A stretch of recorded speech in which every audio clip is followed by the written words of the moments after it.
एकछिन सँगै प्रार्थना गर्नेछौँ। हामीहरूलाई प्रेम गर्नुभएको पवित्र र करुणामय परमेश्वर पिताज्यूलाई धन्यवाद र प्रशंसा चढाउँछौँ। परमेश्वरज्यूदेखि टाढा गएर हामीहरूले पाप गरिरहेको थियो। परमेश्वरज्यूको क्रोध र दण्ड पाउन योग्यको भएको थियो। तर परमेश्वरज्यूले हामीहरूलाई महान प्रेम गरिदिनु भएर यसु प्रभुज्यूको पवित्र र अनमोल रगतले हाम्रो सबै पापहरू अनन्तसम्मको लागि धोइदिनु भएको छ। हामीहरूलाई नरकको दण्डबाट उद्धार गरिदिनु भएको छ। परमेश्वरज्यूको पवित्र सन्तान बनाइदिनु भएको छ। परमेश्वरज्यूको अनन्त राज्य स्वर्गमा जान सक्ने गरी महिमित आशा दिनुभएको छ। धन्यवाद र प्रशंसा चढाउँछौँ। अब यो संसारमा जिउने समयमा पनि हामीहरूलाई छोड्ने छैन, त्याग्ने छैन भन्नुभएको छ। प्रभुज्यूको पवित्र आत्मा हरेक समय हामीहरूसँग रहिदिनु भएको छ। हामीहरूको हरेक दुर्बलतामा सहायता गरिदिनु भएको छ। परमेश्वरज्यूको पवित्र इच्छा पूरा गर्न हरेक समय डोराइदिनु भएको छ। धन्यवाद चढाउँछौँ। यो समयमा पनि यसु प्रभुज्यूको पवित्र र अनमोल रगतले नरकबाट छुटकारा पाएको हामीहरूलाई भेला भएर परमेश्वरज्यूको पवित्र वचन अध्ययन गर्न डोराइदिनु भएको छ। धन्यवाद चढाउँछौँ। यो समयमा पनि हामीहरू प्रत्येकजनालाई पवित्र आत्माज्यूले सहायता गरिदिनुहोस्। हामीहरूलाई बलियो बनाइदिनुहोस्। पारिवारिक जीवनमा, मण्डली जीवनमा हरेक समय परमेश्वरज्यूको वचन अनुसार ठिक जीवन जिउन सबैजनालाई सहायता गरिदिनुहोस्। संसारभरि भएको परमेश्वरज्यूको मण्डलीलाई विभिन्न प्रकारको समस्याहरू भए तापनि परमेश्वरज्यूलाई मात्र भरोसा गरेर परमेश्वरज्यूले दिनुभएको आफ्नो विश्वासलाई सुरक्षा गरेर सुसमाचार प्रचार गरिरहनु भएको दाजुभाइ दिदीबहिनीहरूलाई अझै झन् परमेश्वरज्यूको वचनले, बुद्धिले, शक्तिले बलियो बनाइदिनुहोस्। समय र अवस्था अनुसार वचन दिनु भएर सुरक्षा गरिदिनुहुने प्रभुज्यूले यो समयमा पनि हामीहरूलाई वचन दिनु भएर गर्नै पर्ने कामहरू गर्न सक्न सबैजनालाई सहायता गरिदिनुहोस्। बिरामीहरूलाई चाँडै निको बनाइदिनुहोस्। कमजोर मन भएकोहरूलाई, शैतानको परीक्षामा परेकोहरूलाई प्रभुज्यूले सहायता गरिदिनुहोस्। एकजना पनि पतन नहुने गरी बलियो बनाइदिनुहोस्। कोरोना सरुवा रोगको समस्या चाँडै समाधान भएर हामीहरूलाई एक ठाउँमा भेला भएर संगति गर्न सक्न, सुसमाचार प्रचार गर्न सक्न प्रभुज्यूले दया गरिदिनुहोस्। हाम्रो प्रभु येशू ख्रीष्टको नाममा प्रार्थना चढाउँछौँ। आमेन। बाइबलको वचन प्रेरितको पुस्तक 1 अध्यायको 8 पदको वचनलाई अध्ययन गर्नेछौँ। प्रेरितको पुस्तक 1 अध्यायको 8 पदको वचनलाई सँगै पढ्नेछौँ।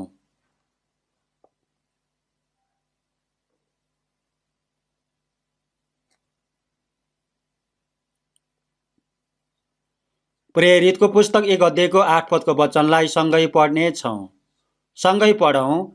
तर पवित्र आत्मा तिमीहरूमा आउनु भएपछि तिमीहरूले शक्ति पाउनेछौ र तिमीहरू यरुशलेममा, सारा यहुदियामा, सामरियामा र पृथ्वीको अन्तिम छेउसम्म मेरा साक्षी हुनेछौ।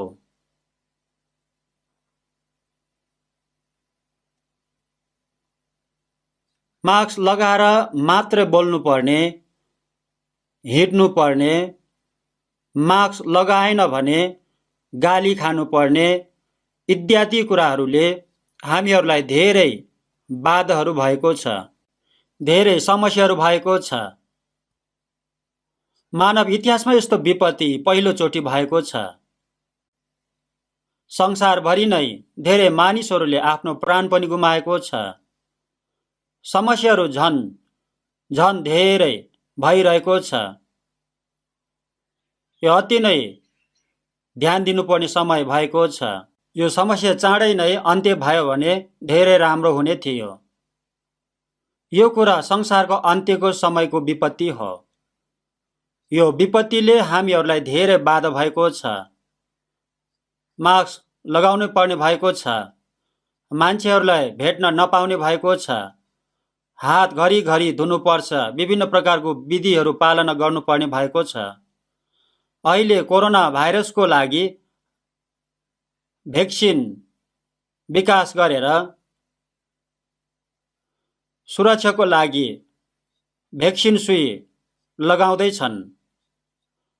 अमेरिका, इङ्ल्यान्ड, इजरायल देशको मानिसहरूले यो भ्याक्सिन विकास गरेर लगाइरहेको छ। यसकारण धेरै राम्रो भएको कुराहरू भनेको छ।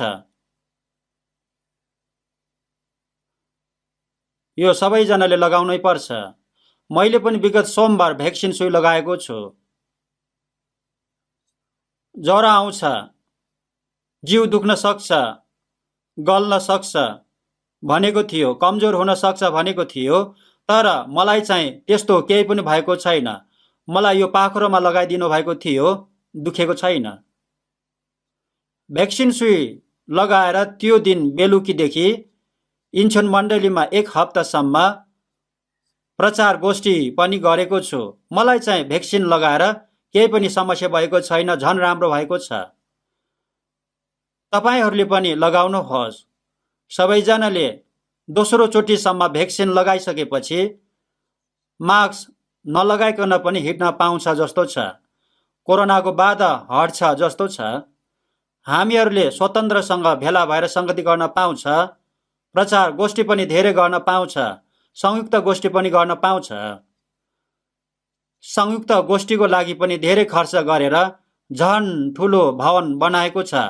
यो भवनमा एकचोटि मात्र संयुक्त गोष्ठी गर्न पाएको छ।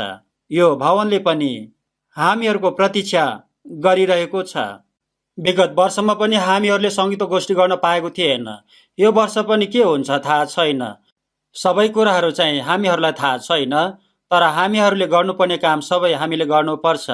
सबैजनाले भ्याक्सिन लगाइसकेपछि मास्क नलगाए पनि हुन्छ। सँगै भेला भएर वचन अध्ययन गर्न, सङ्गति गर्न, सुसमाचार प्रचार गर्न पनि पाउँछ जस्तो छ। अहिले भ्याक्सिन लगाउन डराउने मानिसहरू पनि धेरै छन्। अनि भ्याक्सिनको बारेमा गलत खबरहरू प्रचार गर्ने मानिसहरू पनि धेरै छन्।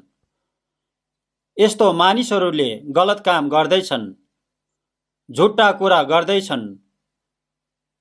कुनै पनि औषधिले केही व्यक्तिहरूलाई समस्या पनि हुन सक्छन्। रुगा खोकीको औषधिले पनि समस्या भएको मानिसहरू पनि छन्। मानिसको आफ्नो शरीर अनुसार नमिल्ने पनि हुन सक्छ। कोरोना रोगको भ्याक्सिनले असर भएको मानिस अति नै थोरै जना मात्रै छ भनेर न्युजमा दिएको छ। यसकारण भ्याक्सिन नलगाएकोहरूले नडराइकन लगाए पनि हुन्छ। भ्याक्सिन लगाउने आफ्नो पालो आयो भने सबैजनाले गएर लगाउनुहोस्, राम्रो हुन्छ। यसरी गर्यो भने मात्र हामीहरूले स्वतन्त्र पाएर भेला भएर सङ्गति गर्न पाउँछ, सुसमाचार प्रचार गर्न पाउँछ। यदि सर्वरोग कोरोनाले यसरी अझै पनि समस्या भइरह्यो भने आर्थिक समस्या झन् ठुलो हुन्छ। अहिले पनि आर्थिक समस्याहरूको कारण धेरै मानिसहरूले दुःख कष्ट पाइरहेको छ। हरेक समय हामीहरूले परमेश्वरज्यूसँग मात्र भरोसा गरेर हामीहरूले गर्नुपर्ने काम गर्नै पर्छ। ठिक समयमा खानुपर्ने खाना खानुपर्छ, पानी पिउनुपर्छ, हावा खानुपर्छ, कसरत गर्नुपर्छ। हाम्रो स्वास्थ्यको लागि गर्नुपर्ने काम हामीहरूले गर्नुपर्छ। परमेश्वरज्यूसँग भरोसा गरेर गर्नुपर्छ। यसरी गर्नुभयो भने राम्रो हुन्छ। अब यो कोरोनाको समस्या पनि चाँडै नै समाधान हुन्छ होला। आज पनि पवित्र आत्माज्यूले भरिपूर्ण हो भन्नुभएको वचनलाई सँगै अध्ययन गर्नेछौँ। हामीहरूले यो वचनलाई निरन्तर अध्ययन गर्दैछौँ। परमेश्वरज्यू आत्मा हुनुहुन्छ।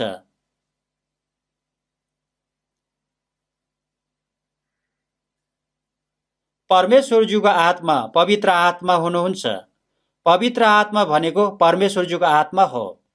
परमेश्वरज्यूको आत्मा, येशूज्यूको आत्मा, पवित्र आत्मा भनेको एउटै कुरा हो। पुरानो करारमा इस्राएलीहरूसँग परमेश्वरज्यूको आत्मा, पवित्र आत्माले कुरा गर्नुभएको थियो। इस्राएलीहरूको बीचमा धेरै आश्चर्य कामहरूद्वारा परमेश्वरज्यूको साक्षी दिनुभएको थियो। पुरानो करारमा इस्राएलीहरूको बीचमा परमेश्वरज्यूले काम गर्नुभएको समय थियो। त्यसपछि अहिलेभन्दा 2000 वर्ष अगाडि येशू परमेश्वरज्यूले मानिसको रूपमा आउनु भएर 33 वर्षसम्म यो संसारमा रहेर जानुभएको छ। येशूज्यू पवित्र आत्माले गर्भधारण भएर जन्मेर पवित्र आत्माले भरिपूर्ण हुनुभएको व्यक्ति थियो। यो संसारमा परमेश्वरज्यूको एकमात्र पुत्र येशूज्यू आउनु भएर परमेश्वरज्यूले वचन भन्नु भएर पवित्र आत्माज्यूले काम गर्नुभएको थियो। येशूज्यूले पवित्र आत्माज्यूको शक्तिद्वारा मरिदिनु भएर फेरि पवित्र आत्माज्यूको शक्तिद्वारा 3 दिनपछि पुनरुत्थान हुनुभएको थियो। येशूज्यूमा पवित्र आत्माज्यूले काम गरिदिनु भएको थियो। येशूज्यू स्वर्गमा जानु भएपछि पेन्तिकोसको दिनमा पवित्र आत्माज्यू आउनु भएर यरुशलेमदेखि सुरु गरेर पृथ्वीको अन्तिम छेउसम्मै आफ्नो आत्माको उद्धार मुक्ति लिएको हरेक मानिसहरूबाट अहिले काम गरिरहनु भएको छ। पुरानो करारमा परमेश्वरज्यूले भन्नु भएर पवित्र आत्माज्यूले इस्राएलीहरूको बीचमा आश्चर्य कामहरू गर्नुभएको थियो। नयाँ करारमा चाहिँ परमेश्वरज्यूले येशूज्यूलाई वचन दिनु भएर येशूज्यूद्वारा आश्चर्य कामहरू धेरै देखाइदिनु भएको थियो। येशूज्यूले मरिदिनु भएर फेरि बौरी उठिदिनु भएको पनि पवित्र आत्माज्यूको शक्तिले हो। येशूज्यू स्वर्गमा जानु भएपछि फेरि पवित्र आत्माज्यू यो संसारमा आउनु भएर येशूज्यूले क्रुसमा मानिसलाई नरकबाट उद्धार गर्नको लागि गरिदिनु भएको कामलाई सत्यतामा बुझ्न दिनु भएर विश्वास गर्न दिनु भएर मानिसलाई उद्धार मुक्ति लिन दिनुभएको छ। आफ्नो आत्माको उद्धार मुक्ति लिएको मानिसमा पवित्र आत्माज्यू बास गर्नु भएर मानिसको मन परिवर्तन गरिदिनु भएर येशू ख्रीष्टको स्वभाव दिनु भएर परमेश्वरज्यूको योग्यको सन्तान भएर जिउन झन झन येशू ख्रीष्टले जस्तै जिउन सहायता गरिदिनुहुन्छ। पाप गरेर जिउने पापी स्वभावसँग जित्न दिनुहुन्छ। संसार र शरीरको अभिलाषासँग जित्न दिनुहुन्छ। शैतानको शक्तिसँग जित्न दिनुहुन्छ। परमेश्वरज्यूको इच्छा पूरा गर्न सहायता गरिदिनुहुन्छ। पवित्र आत्माज्यूले येशू ख्रीष्टको शरीर भएको मण्डलीमा हामीहरूको बीचमा काम गरिदिनुहुन्छ। सबैजनाले पवित्र आत्माज्यूको कामलाई बुझ्नै पर्छ। हरेक समय यो कुरालाई सबैजनाले ध्यान दिनै पर्छ। आफ्नो आत्माको उद्धार मुक्ति पाएपछि आफ्नै शक्तिले आफ्नै प्रयत्नले जिउनु हुँदैन। परमेश्वरज्यूको योग्य सन्तान भएर जिउनु पर्छ। पवित्र आत्माज्यूले सबैजनालाई सहायता गरिदिनुहुन्छ। 1 कोरिन्थीको पुस्तक 2:12 हेर्नु भयो भने पवित्र आत्माज्यूले हामीहरूलाई परमेश्वरज्यूको वरदानहरू बुझ्न दिनुहुन्छ भन्नुभएको छ। हामीहरूलाई परमेश्वरज्यूको उपकार बुझ्न दिनुहुन्छ। परमेश्वरज्यूको प्रेम, परमेश्वरज्यूको वचन झन झन धेरै बुझ्न दिनुहुन्छ। हामीहरूलाई सत्यतामा डोर्याउनुहुन्छ। हामीहरूलाई दुर्बलतामा सहायता गरिदिनुहुन्छ। पवित्र आत्माज्यू सधैँ हामीहरूसँग रहिदिनुहुन्छ। हामीहरूलाई डोर्याइदिनुहुन्छ। पवित्र आत्माज्यूको शक्ति पाएन भने आत्माको उद्धार मुक्ति लिएको मानिसहरूले पनि क्रिस्चियन विश्वासी जीवन ठिकसँग जिउन सक्दैन। गलातीको पुस्तक 3:2 हेर्नु भयो भने तिमीहरूले विश्वास गरेको दिनमा पवित्र आत्मा पनि पाएको छ भन्नुभएको छन्। पाप क्षमा पायो, उद्धार पायो, मुक्ति पायो, नयाँ जन्म पायो, अनन्त जीवन पायो, पवित्र आत्मा पायो भनेको सबै एउटै कुरा हो। आफ्नो आत्माको उद्धार मुक्ति पाएको दिनमा पवित्र आत्माको बप्तिस्मा पनि पाएको छ। त्यो दिनदेखि पवित्र आत्माज्यूले हामीहरूभित्र रहनु भएर काम पनि गरिदिनुहुन्छ। पवित्र आत्माज्यूको बप्तिस्मा पाएको मानिसहरूलाई पवित्र आत्माज्यूले एक बनाइदिनु भएको छ। बुबा आमाबाट जन्मेको छोरा छोरीहरू एउटै मन भएर बुबा आमाको अधीनमा रहन्छन्। नयाँ गरेर फेरि जन्मेको मानिसहरू पवित्र आत्माज्यूद्वारा एक भएको छ। यसकारण एउटै परमेश्वर पिताज्यू, एउटै दाजुभाइ दिदीबहिनीहरू एउटै परमेश्वरज्यूको परिवार भएको छन्। एउटै विश्वास, एउटै आशामा, एउटै उद्देश्यमा सबैजना एक भएर परमेश्वरज्यूको इच्छा पूरा गरेर जिउँछ। पवित्र आत्माज्यूले हामीहरूलाई यसरी बनाइदिनु भएको छ। पवित्र आत्माज्यूले हामीहरूलाई गरिदिनु भएको कामलाई बाइबलको माध्यमबाट ठिकसँग अध्ययन गर्नुपर्छ। पवित्र आत्माको डोहोऱ्याइमा जिउनुपर्छ। पवित्र आत्माको डोहोऱ्याइमा जिउनको लागि एफिसीको पुस्तक 5:18 पवित्र आत्माले भरिपूर्ण हो भनेर सबैजनालाई आज्ञा दिनुभएको छ। आफ्नो आत्माको उद्धार मुक्ति लिनुपर्छ भनेर पनि आज्ञा दिनुभएको छ। अनि आफ्नो आत्माको उद्धार मुक्ति लिएको मानिसलाई पवित्र आत्माले भरिपूर्ण हुनुपर्छ भनेर पनि आज्ञा दिनुभएको छ। आफ्नो आत्माको उद्धार मुक्ति लिएको मानिसभित्र पवित्र आत्मा छ, तर अब भरिपूर्ण भएन भने ठिक क्रिस्चियन जीवन जिउन सक्दैन। मानिस जीवित भए तापनि मन कमजोर, शरीर कमजोर भयो भने गर्न मन लागेको गर्नै पर्ने कामहरू पनि गर्न सक्दैन। स्वास्थ्य भयो भने मात्र मानिसले बलियो भएर गर्नुपर्ने काम गर्न सक्छ। यसरी नै पवित्र आत्माले भरिपूर्ण भयो भने मात्र मानिसहरूले परमेश्वरज्यूको काम गर्न सक्छ, ठिक क्रिस्चियन जीवन जिउन सक्छ। परमेश्वरज्यूको वचन अध्ययन गरेर परमेश्वरज्यूको पवित्र इच्छा बुझेर पूरा गर्नको लागि पवित्र आत्माको शक्ति चाहिन्छ। परमेश्वरज्यूको वचनलाई बुझे तापनि वचन अनुसार जिउन नसक्ने कारण, विश्वासमा बालक भएको कारण, शरीरको कुराहरू मात्र खोजेको कारणले हो। तिमीहरूको भित्री मानिस पवित्र आत्माले बलियो हो भन्नुभएको छ। आत्मामा कमजोरीहरूले शरीरको अभिलाषालाई जित्न सक्दैन, संसारलाई जित्न सक्दैन, शैतानको परीक्षामा जित्न सक्दैन, क्रिस्चियन जीवन ठिकसँग जिउन सक्दैन। यसकारण हरेक समय पवित्र आत्माले भरिपूर्ण हुनुपर्छ भनेर परमेश्वरज्यूले हामीहरूलाई आज्ञा दिनुभएको छ। यो वचनलाई हरेक समय हामीहरू सबैजनाले ध्यान दिनै पर्छ अनि परमेश्वरज्यूलाई मन पर्ने परमेश्वरज्यूको पवित्र इच्छा पूरा गरेर हामीहरू सबैजनाले ठिक जीवन, ठिक क्रिस्चियन जीवन जिउनु पर्छ। सधैँ निरन्तर पवित्र आत्माले भरिरहनु पर्छ। तपाईहरूसँग भएको मोबाइल फोनलाई सधैँ चार्ज गर्नुपर्छ। यदि चार्ज सिद्धियो भने मोबाइलको सबै कुराहरू बन्द हुन्छ, रोक्छ।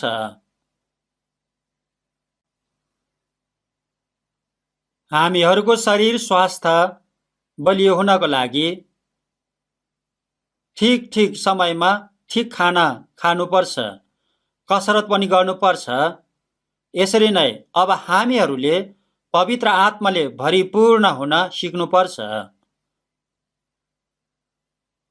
कुनै मानिस शरीरमा अति नै बलियो ठुलो देखिन्छ, संसारको कुराहरू पनि धेरै हुन्छन्, तर उसको आत्मिक जीवन चाहिँ बालक जस्तो मात्र हुन्छ। कोरन्थीको मण्डलीको विश्वासीहरू जस्तै अझै पनि बालक, शारीरिक अभिलाषा भएकोहरू हुन्छन्। पवित्र आत्माको शक्ति नभएको कारण शरीरको अभिलाषा अनुसार जिउँछन्। उसको दिमागले धेरै कुरा जानेको हुन्छ, मुखले धेरै बोल्छन्, तर दैनिक व्यवहारिक जीवन चाहिँ त्यसरी जिउँदैनन्। उसँग आत्मिक शक्ति हुँदैन।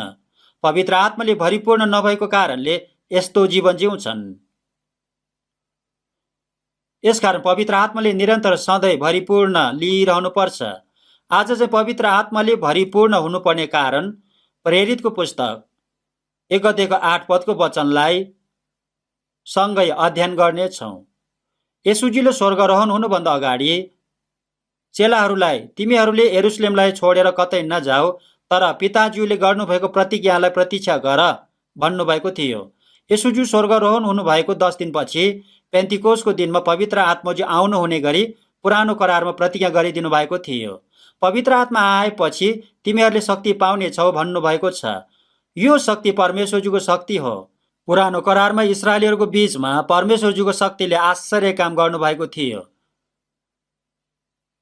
अन्य जातिहरूसँग इस्राएलीहरूले जितेको थियो, परमेश्वरज्यूको शक्ति पाएको थियो। परमेश्वरज्यूको शक्तिमा येशूज्यूले काम गर्नुभएको थियो। मरेको मानिसहरूलाई जीवित बनाइदिनु भएको थियो, कुष्ठ रोगीहरूलाई निको बनाइदिनु भएको थियो, अन्धोको आँखा देख्ने बनाइदिनु भएको थियो, दुष्ट आत्माहरूलाई निकालिदिनु भएको थियो, परमेश्वरजीको शक्तिले येशूज्यू बलियो भएर काम गर्नुभएको थियो। येशूज्यू स्वर्गमा जानु भएपछि पवित्र आत्माज्यू आउनु भएर आफ्नो आत्माको उद्धार मुक्ति लिएको क्रिस्चियनहरूमा रहेर काम गरिरहनु भएको छ। पवित्र आत्मा तिमीहरूमा आउनु भएपछि तिमीहरूले शक्ति पाउनेछौ भन्नुभएको छ। शक्ति भनेको डाइनामिक विस्फोट भएको जस्तै हो। एउटा सानो डाइनामिक विस्फोट भयो भने घर पनि उडेर जान्छ, ठुलो काम हुन्छ। हामीहरूसँग यस्तो शक्ति छैन। शक्ति परमेश्वरज्यूसँग छ। परमेश्वरज्यूको शक्ति पाएन भने शरीरको अभिलाषा, संसारको अभिलाषा शैतानसँग जित्न सक्दैन, निर्बल हुन्छ।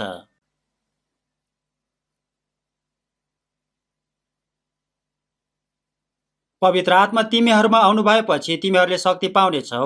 शक्ति पाएपछि यरुशलेममा, यहुदियामा, सामरियामा र पृथ्वीको अन्तिम छेउसम्म मेरो साक्षी हुनेछौ भन्नुभएको छ। परमेश्वरज्यूले उत्पत्तिभन्दा अगाडिदेखि नै योजना गर्नुभएको र इस्राएलीहरूसँग प्रतिज्ञा गर्नुभएको अनुसार येशू ख्रीष्ट संसारमा आउनु भएर मरिदिनु भएर फेरि पुनरुत्थान हुनु भएर पुरा गरिदिनु भएको उद्धारको कामलाई पवित्र आत्माज्यूले साक्षी दिनुभएको छ। परमेश्वरज्यूको एकमात्र पुत्र येशू ख्रीष्ट संसारमा आउनु भएर क्रुसमा मरिदिनु भएर मानिसहरूलाई पापबाट छुटकारा दिनुभएको छ। मृत्युको शक्तिले जित्नु भएको छ। हामीहरूलाई अनन्तको उद्धार, मुक्ति, नयाँ जीवन दिनुभएको छ। अब यो सत्य तथ्यलाई पृथ्वीको अन्तिम छेउसम्म प्रचार गर्नुपर्छ। पवित्र आत्माको शक्तिले यो काम गर्न सकिन्छ। मर्कुसको सुसमाचार 16:15 वचनमा तिमीहरू सारा संसारमा गएर सारा सृष्टिलाई सुसमाचार प्रचार गर भन्नुभएको छ। विश्वास गर्नेले उद्धार पाउनेछ, अविश्वासीले इन्साफ पाउनेछ भन्नुभएको छ। आफ्नो आत्माको उद्धार मुक्ति पाएको क्रिस्चियनहरूलाई सुसमाचार प्रचार गर्न महत्त्वपूर्ण आज्ञा र जिम्मा दिनुभएको छ। तिमीहरू सारा संसारमा जाऊ, सारा सृष्टिलाई, सारा जातिहरूलाई सुसमाचार प्रचार गर भन्नुभएको छ। सुसमाचार भनेको के हो भने येशू ख्रीष्टले क्रुसमा मरिदिनु भएर फेरि पुनरुत्थान हुनु भएर हाम्रो पापको ज्याला तिरिदिनु भयो, नयाँ जीवन दिनुभयो, नरकमै जानुपर्ने पापीलाई उद्धार गरिदिनु भयो, स्वर्गमा जान सक्ने बनाइदिनु भयो भनेको कुरा हो। अब पृथ्वीको अन्तिम छेउसम्म गएर सारा सृष्टिलाई सुसमाचार प्रचार गर भनेर प्रभुज्यूले आज्ञा दिनुभएको छ। सुसमाचारले सुनेर सत्यतामा विश्वास गर्नेहरूले नरकको दण्डबाट छुटकारा पाउँछ। विश्वास नगर्नेहरूले चाहिँ नरकको दण्ड पाउँछ। येशू प्रभुज्यूले क्रुसमा मरिदिनु भएर सबै पापको ज्याला तिरिदिनु भएको सुसमाचारलाई सुनेर सत्यतामा विश्वास गर्नेहरूलाई स्वर्गमा जान आत्माको उद्धार मुक्ति दिनुभएको छ। आफ्नो आत्माको उद्धार मुक्ति लिएको मानिसलाई अति नै ठुलो जिम्मा र अधिकार दिनुभएको छ। आफ्नो आत्माको उद्धार मुक्ति पाएको मानिसहरूले अब मानिसहरूलाई स्वर्गमा पठाउने र नरकमा पठाउने शक्ति पाएको छ, अधिकार पाएको छ।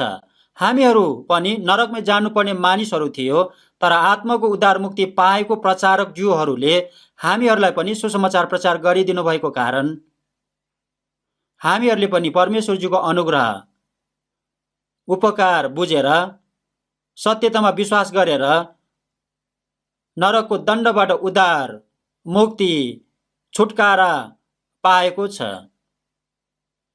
हामीहरूको वरिपरि पनि आत्माको उद्धार मुक्ति नपाएको मानिसहरू अति नै धेरै छन्। अब हामीहरूले पनि उनीहरूलाई सुसमाचार सुनाएर उनीहरूले आत्माको उद्धार मुक्ति लिन सक्ने गरी काम गर्नुपर्छ। भजन सङ्ग्रहको पुस्तक 118 17 वचनमा हेर्नुभयो भने म मर्दिन तर जीवित रहनेछु र परमप्रभुले गर्नुभएको कार्यको घोषणा गर्नेछु भन्नुभएको छ। आफ्नो आत्माको उद्धार मुक्ति पाएको मानिसहरूले अब यो संसारमा जिउनु पर्ने ठिक उद्देश्य बुझ्नै पर्छ। आफ्नो आत्माको उद्धार मुक्ति नपाएको मानिसहरूले पैसा धेरै कमाएर धनी भएर राम्रो घर बनाउने, राम्रो गाडी किन्ने, सुख विलासीको जीवन जिउने उद्देश्य हुन्छ। तर धनी पनि मर्छ, गरिब पनि मर्छ।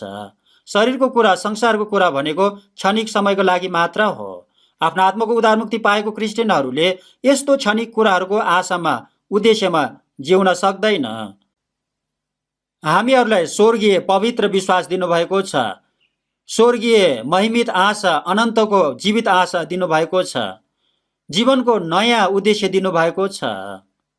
परमेश्वरज्यूको उपकारको ऋण तिर्न मलाई यो संसारमा जिउन दिनुभएको छ। यो कुरालाई सबैजनाले ध्यान दिनै पर्छ।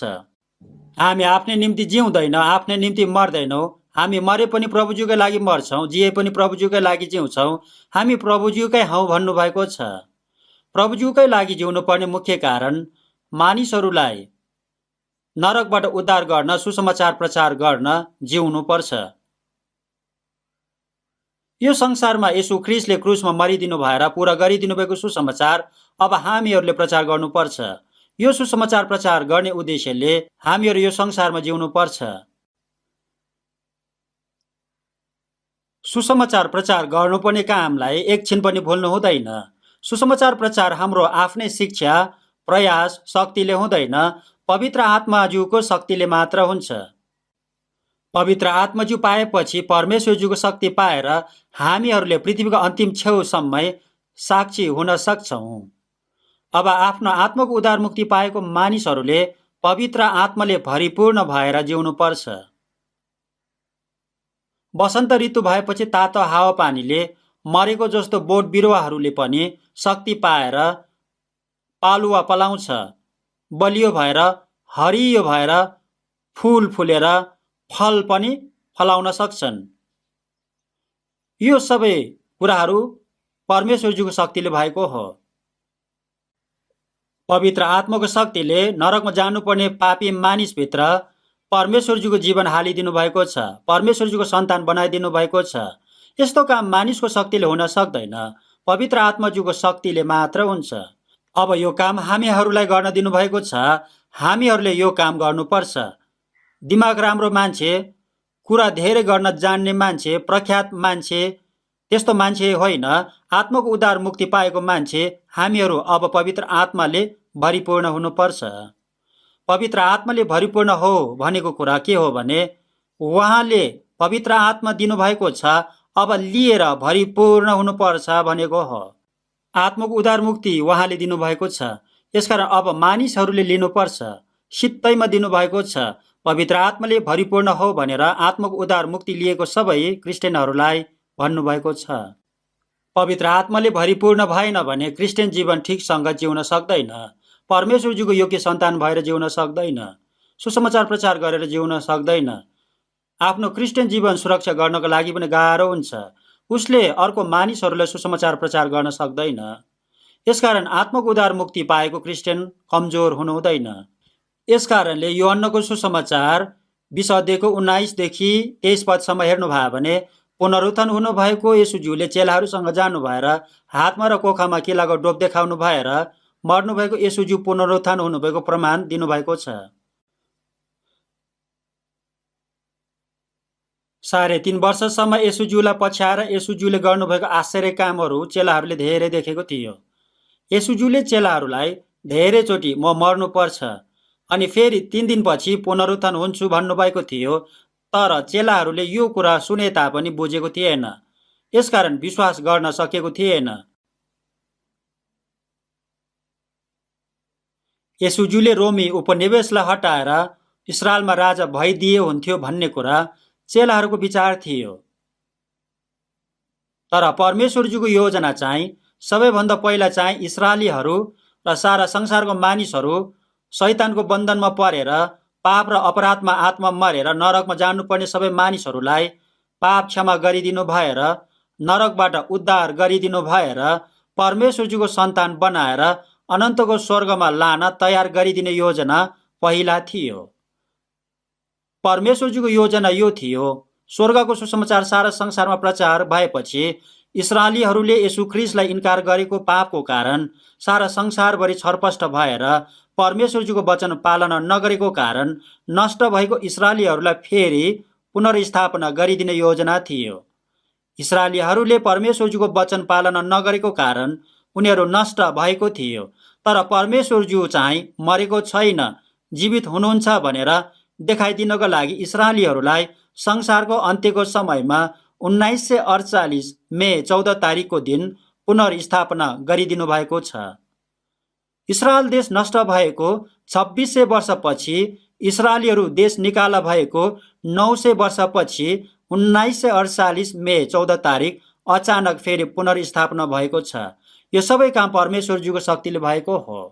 अहिले सारा संसारमा भएको इस्राएलीहरू 2 करोड जना जति मात्रै छन्, तर अहिले इस्राएलीहरूले सारा संसारको राजनीति र अर्थतन्त्रलाई आफ्नो मुठ्ठीमा राखेको छ। प्राविधिक कुराहरू, सभ्यताको कुराहरू उनीहरूको मुठ्ठीमा छ। इस्राएली जातिसँग परमेश्वरज्यू हुनुहुन्छ भनेर देखाइदिनु भएको छ। मुस्लिम अरब देशहरू सबै मिलेर इस्राएलीलाई नष्ट गर्न लडाईँ गरेको थियो, तर मुस्लिमहरू नै नष्ट भएको छ। अब इस्राएलीहरूसँग रिसाउनेहरू नष्ट हुन्छन्। यदि इस्राएली जाति नष्ट भयो भने बाइबलको वचन गलत हुन्छ, झुटो हुन्छ। यसकारण अब इस्राएली नष्ट हुँदैन। इस्राएलीले दण्ड पाएको समयमा नष्ट भएको थियो, तर अब पुनर्स्थापना भइसकेको छ। अब इस्राएलीहरूलाई कसैले पनि नष्ट गर्न सक्दैन। केही दिन अगाडि मात्रै प्यालेस्टाइनीहरूले इस्राएलीहरूसँग रिसाएर झगडा गरेको कारण प्यालेस्टाइनीहरू धेरैजना मरेको छ। अब इस्राएलीहरूसँग झगडा गर्नेहरूलाई परमेश्वरज्यूले नै नष्ट गरिदिनुहुन्छ। जसले इस्राएलीहरूलाई आशिष दिन्छ उनीहरूले पनि आशिष पाउँछ, जसले इस्राएली जातिलाई श्राप दिन्छ उनीहरूले नै श्राप पाउँछ भन्नुभएको छ। सबै कुरा परमेश्वरज्यूले भन्नुभएको वचन अनुसार मात्रै हुन्छ। इस्राएली जातिहरूलाई हेर्यो भने सबै कुरा स्पष्टसँग देख्न सक्छौँ। सारा संसारमा सुसमाचार प्रचार भएपछि संसारको अन्त्यमा इस्राएली जातिलाई परमेश्वरज्यूले पुनर्स्थापना गरिदिन्छु भन्नुभएको थियो। इस्राएलीहरू पुनर्स्थापना भएर अहिले संसारमा सबैभन्दा बलियो जाति भइसकेको छ। अब येशूज्यूको दोस्रो आगमन अति नै नजिक भइसकेको छ। संसारको अन्त्यको समयमा हामीहरूले अचम्म प्रकारले आफ्नो आत्माको उद्धार मुक्ति पाएको छ। अब हामीहरूले अझै पनि आफ्नो आत्माको उद्धार मुक्ति नपाएको मानिसहरूलाई उनीहरूले पनि आफ्नो आत्माको उद्धार मुक्ति पाउने गरी सुसमाचार प्रचार गर्न महत्त्वपूर्ण जिम्मा दिनुभएको छ। पुनरुत्थान हुनु भएर येशूज्यूले हात र कोखाको डोप देखाइदिनु भएको थियो। चेलाहरूले भूत होला भनेर डराएको थियो। चेला थोमाले चाहिँ म त्यतिकै विश्वास गर्न सक्दिनँ, मेरो औँला हातको डोपमा कोखाको डोपमा नहालेसम्म म विश्वास गर्दिनँ भनेको थियो। येशूज्यू पुनरुत्थान हुनु भएर सुरुमा चेलाहरू कहाँ जानुहुँदा थोमा चाहिँ त्यहाँ थिएन। 8 दिनपछि फेरि पनि येशूज्यू चेलाहरू कहाँ जानु भएको थियो। येशूज्यूले त्यहाँ थोमालाई बोलाएर तिम्रो हातले मेरो हातको किलाको डोपलाई समात, तिम्रो औँला मेरो कोखामा हाल र हेर भन्नुभएको थियो। थोमाले चाहिँ माफ गर्नुहोस् हुन्छ भनेर यसरी गर्यो होला। त्यसपछि थोमाले येशूज्यूलाई मेरो प्रभु मेरो परमेश्वर भनेको छ। त्यसपछि येशूज्यूले चेलाहरू कहाँ प्रकट हुनु भएर तिमीहरूलाई शान्ति भन्नुभएको छ, किनभने येशूज्यूले सबै पाप क्षमा गरिदिनु भएको थियो। क्रुसमा मरिदिनु भएको समयमा अब सिद्धियो भन्नुभएको थियो। त्यसपछि पुनरुत्थान हुनु भएपछि तिमीहरूलाई शान्ति भन्नुभएको छ। तिमीहरूको सबै पाप क्षमा गरिदिएको छु, तिमीहरूले अब चिन्ता नगर भन्नुभएको छ। पाप भएको पापीलाई शान्ति हुँदैन। यशायाको पुस्तक 57:21 हेर्नु भयो भने दुष्टलाई शान्ति हुँदैन भन्नुभएको छ। हामीहरूको सबै पाप क्षमा भइसकेको कारण हाम्रो हृदयले शान्ति पाएको छ। येशूज्यूले तिनीहरूमाथि सास फुकिदिनु भएर पवित्र आत्मा ल्याऊ भन्नुभएको छ। उत्पत्तिको पुस्तक 2:7 परमेश्वरज्यूले मानिसलाई माटोले बनाउनु भएर उसको नाकमा जीवनको सास फुकिदिनु भएको कुरा भन्नुभएको छ। त्यसपछि जीवित प्राणी भएको कुरा भन्नुभएको छ। परमेश्वरज्यूको सास, जीवित आत्मा, पवित्र आत्मा मानिसलाई दिनुभएको छ। आदमले पाप गरेको कारण यो आत्मा मरेको थियो, तर येशू ख्रीष्ट पुनरुत्थान हुनु भएपछि अब मरेको आत्मा जीवित बनाइदिनु भएको छ। यसकारण सास फुकिदिनु भएर पवित्र आत्मा ल्याऊ भन्नुभएको छ। पाप क्षमा गरिदिनु भएर गुमाएको जीवन फेरि दिनुभएको छ। हामीहरूले आफ्नो आत्माको उद्धार मुक्ति पाएको समयमा पवित्र आत्मा पनि पाएको छ। अब पवित्र आत्माले भरिपूर्ण भएपछि परमेश्वरज्यूको शक्ति पनि प्रकट हुन्छ। जसको पाप तिमीहरूले क्षमा गर्छौ तिनीहरूको पाप क्षमा हुनेछ, जसको पाप तिमीहरू क्षमा गर्दैनौ तिनीहरूको पाप क्षमा हुने छैन भन्नुभएको छ। परमेश्वरज्यूको शक्ति हामीहरू कहाँ प्रकट हुन्छ। अचम्मको सत्य कुरा भन्नुभएको छ। पाप क्षमा गर्न सक्ने शक्ति अधिकार परमेश्वरज्यूसँग मात्रै थियो। परमेश्वरज्यूले वचनद्वारा ब्रह्माण्ड सृष्टि गर्नुभएको हो अनि उहाँले नै सबैलाई शासन गर्नुहुन्छ। परमेश्वरज्यूले वचनद्वारा गर्न नसक्ने काम पाप क्षमा गर्ने काम हो। पाप क्षमा वचनद्वारा मात्रै हुँदैन, किनभने परमेश्वरज्यू निष्पक्ष न्यायाधीश हो। पापको ज्याला मृत्यु हो भन्नुभएको छ। पापको ज्याला शरीर र आत्मा मरेर अनन्तको नरकमा जानुपर्छ। परमेश्वरज्यूको निष्पक्ष इन्साफ यो कुरा हो। यसकारण परमेश्वरजीले तिम्रो पाप क्षमा भयो भनेर वचनद्वारा मात्र भन्नुभयो भने परमेश्वरजीको निष्पक्ष इन्साफ भङ्ग हुन्छ। राजाले बनाएको कानुनलाई राजाले भङ्ग गर्नु हुँदैन। प्राचीन समयमा प्रजाहरूले पापहरू धेरै गरेको कारण राजाले कडा कानुन व्यवस्था बनाएको थियो। यदि व्यभिचार गर्यो भने त्यसको दुवै आँखा निकाल्छु भनेको थियो। यो पापको दण्ड आँखा निकाल्ने कानुन बनाएको थियो। तर त्यो कानुन बनाएपछि सबैभन्दा पहिला यो पाप गर्ने अपराधी राजाकै एक्लो छोराले गरेको कारण पक्रेको थियो। राजाकै एक्लो छोराले यो पाप सबैभन्दा पहिला गरेको थियो। भविष्यमा राजा हुनुपर्ने मान्छेले नै व्यभिचारको पाप गरेको थियो, यसकारण पक्रेर ल्याएको थियो। राजाको छोरा राजकुमार भएको कारण दण्ड दिएन भने राजाले बनाएको कानुन व्यवस्था राजाले नै भङ्ग गरेको हुन्छ। यसकारण अरू कसैले पनि पालना गर्दैन। यसकारणले राजकुमारलाई बाँधेर आँखा निकाल्न लगाएको थियो। यसकारण राज कर्मचारीहरूले के भनेको थियो भने अब पछि यो राजकुमार राजा हुने मानिस हो, यसकारण आँखा निकाल्नु हुँदैन भनेको थियो। तर राजाले चाहिँ कानुन व्यवस्था सबैलाई बराबर हो, यसकारण त्यसको अब आँखा निकालिदेऊ भनेर कडा हुकुम दिएको थियो। यसकारणले राज कर्मचारीहरूले राजकुमारलाई चल्न नसक्ने गरी बाँधेर छुरीले आँखा निकालेको थियो।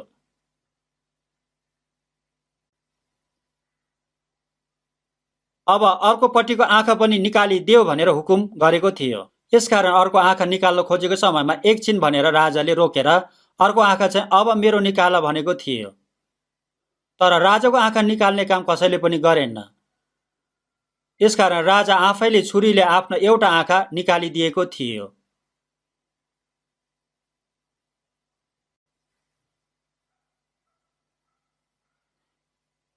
यसरी कानुन व्यवस्था अनुसार दुवै आँखा निकालेर पापको ज्याला तिरेको थियो। यसकारण पापको ज्याला यसरी दण्ड दिएको कारण प्रजाहरूले पाप गर्न छोडेको थियो। राजाले आफ्नो छोरा राजकुमारको लागि आफ्नो दुवै आँखालाई निकालिदिएको भए अझै झन् ठुलो प्रेम हुन्छ। हामीहरूले गरेको पापको ज्याला तिरिदिनको लागि परमेश्वरज्यूले आफ्नो एकमात्र छोरा येशू ख्रीष्टलाई मर्न दिनुभएको कुरा परमेश्वरज्यू आफै मरिदिनु भएको जस्तै हो। यसकारण प्रेरितको पुस्तक 20:28 पदमा हेर्नुभयो भने येशूज्यूको रगतलाई परमेश्वरज्यूको रगत भन्नुभएको छ। परमेश्वरज्यू निष्पक्ष न्यायकर्ता हुनुहुन्छ, रगत नबगाइकन पाप क्षमा हुनै सक्दैन भन्नुभएको छ। लेवीको पुस्तक 17:11 पदमा हेर्नुभयो भने रगतद्वारा नै मानिसका जीवनको निम्ति प्रयासित गरिन्छ भन्नुभएको छ। पशुको रगतले हुँदैन। निर्दोष येशूज्यू परमेश्वरज्यूको एकमात्र पुत्रले मरिदिनु पर्छ। यो भन्दा अर्को उपाय नै थिएन।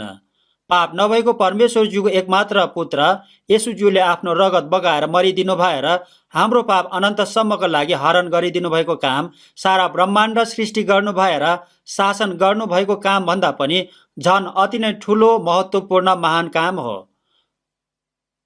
यो भन्दा ठुलो महत्त्वपूर्ण काम अर्को कुनै पनि काम छैन। यो कुरालाई सबै मानिसहरूले बुझ्नुपर्छ। येशूज्यूले क्रुसमा मरिदिनु भएर सारा संसारको सबै मानिसहरूको पापलाई हरण गरिदिनु भएको छ। अब येशूज्यूले चेलाहरूलाई मात्र होइन, हामीहरूलाई जसका पाप तिमीहरूले क्षमा गर्छौ तिनीहरूको पाप क्षमा हुन्छ, अनि जसका पाप तिमीहरूले क्षमा गर्दैनौ तिनीहरूको पाप क्षमा हुने छैन भन्नुभएको छ। क्याथोलिकहरूले यो कुरालाई गलत प्रकारले बुझेको कारण पाप क्षमा गर्ने अधिकार पत्रुसले पाएको थियो।